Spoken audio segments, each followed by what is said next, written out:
యెషయా గ్రంథము మొదటి అధ్యాయము. ఉజ్జియా, యోతాము, ఆహాజు, హిజ్కియాయను యూదారాజుల దినములలో యూదాను గూర్చియు యెరూషలేమును గూర్చియు ఆమోజు కుమారుడగు యెషయాకు కలిగిన దర్శనము. యెహోవా మాటలాడుచున్నాడు. ఆకాశమా ఆలకించుము, భూమి చెవియొగ్గుము.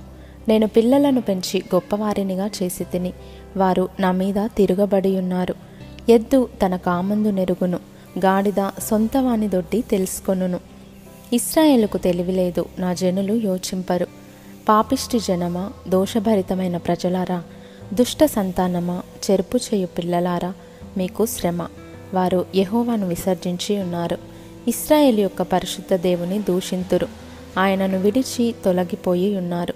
నిత్యము తిరుగుబాటు చేయుచు మీరేల ఇంకను కొట్టబడుదురు. ప్రతివాడు నడినెత్తిని వ్యాధి కలిగి ఉన్నాడు. ప్రతివాని గుండె బలహీనమయ్యెను. అరకాలు మొదలుకొని తల వరకు స్వస్థత కొంచెమైనను లేదు. ఎక్కడ చూచినను గాయములు, దెబ్బలు, పచ్చి పుండ్లు.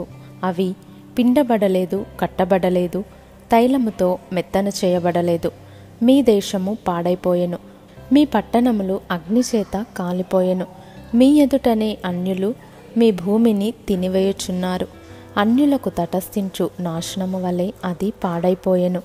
ద్రాక్ష తోటలోని గుడిసెవలెను, దోస పాదులలోని పాకవలెను, ముట్టడి వేయబడిన పట్టణము వలెను సీయోను కుమార్తె విడవబడి ఉన్నది. సైన్యములకు అధిపతియగు యెహోవా బహు కొద్దిపాటి శేషము మనకు నిలుపని ఎడల మనము సొదొమ వలె నుందుము, గొమొర్రాతో సమానముగా ఉందుము. సొదొమ న్యాయాధిపతులారా, యెహోవా మాట గొమొర్రా జనులారా, మన దేవుని ఉపదేశమునకు చెవియొగ్గుడి. యెహోవా సెలవిచ్చిన మాట ఇదే. విస్తారమైన మీ బలులు నాకేలా? దహన బలులగు పొట్టేళ్లను, బాగుగా మేపిన దూడల క్రొవ్వును నాకు వెక్కసమాయెను. కోడెల రక్తమందైనను, గొర్రెపిల్లల రక్తమందైనను, మేకపోతుల రక్తమందైనను నాకిష్టము లేదు. నా సన్నిధిని కనబడవలెనని మీరు వచ్చుచున్నారే. నా ఆవరణములను త్రొక్కుటకు మిమ్మును రమ్మన్నవాడెవడు?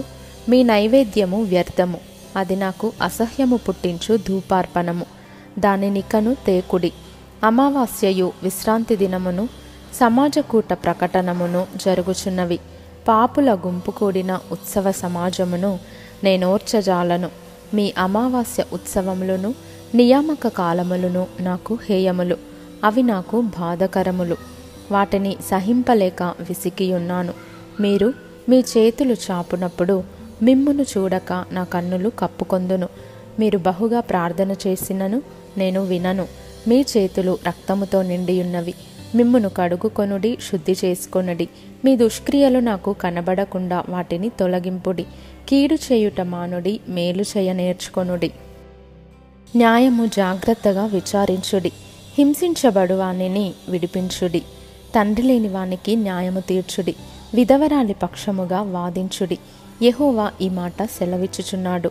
రండి, మన వివాదము తీర్చుకొందము.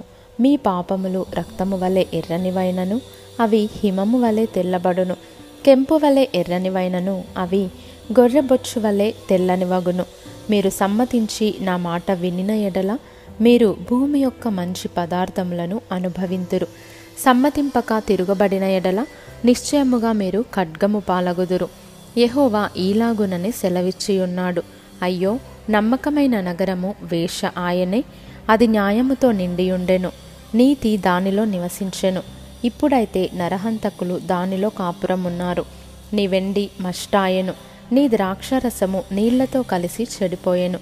నీ అధికారులు ద్రోహులు, దొంగల సహవాసులు. వారందరూ లంచము కోరుదురు, బహుమానముల కొరకు కనిపెట్టుదురు.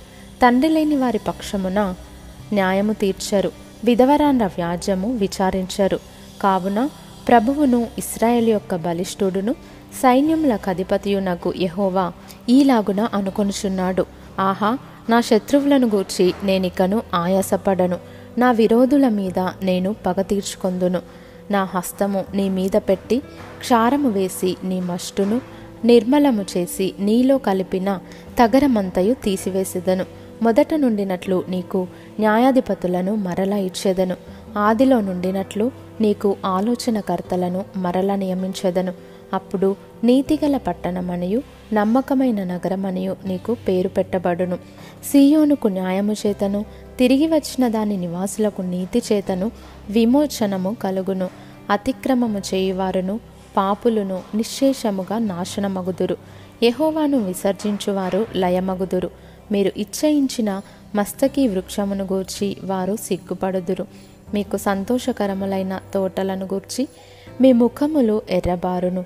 మీరు ఆకులు వాడు మస్తకి వృక్షము వలెను, నీరు లేని తోట వలెను అగుదురు. బలవంతులు నారపీచు వలె నుందురు.